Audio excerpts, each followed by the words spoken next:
UDFിനെ വൻപിച്ച ഭൂരിപക്ഷത്തിൽ ജയിപ്പിക്കുന്നതിനെ സംബന്ധിച്ച് ആലോചിച്ചുകൊണ്ടിരിക്കുന്ന ഒരു കാലഘട്ടമാണ്. പത്രങ്ങൾ വായിച്ചു നോക്കിയാൽ ശ്രീ പിണറായി വിജയന്റെയും മകളുടെയും മരുമകന്റെയും ഒക്കെ അഴിമതി കേസുകൾ മാത്രമാണ് നമുക്ക് കാണാൻ കഴിയുന്നത്.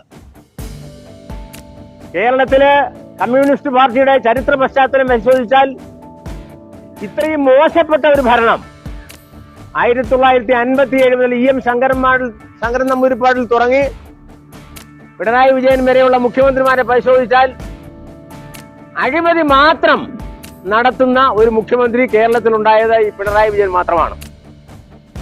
എനിക്ക് തോന്നുന്നത് ഈ അസംബ്ലി തെരഞ്ഞെടുപ്പ് കഴിയുന്നതോടുകൂടി ബംഗാളിലും ത്രിപുരയിലും ഒക്കെ കമ്മ്യൂണിസ്റ്റ് പ്രസ്ഥാനം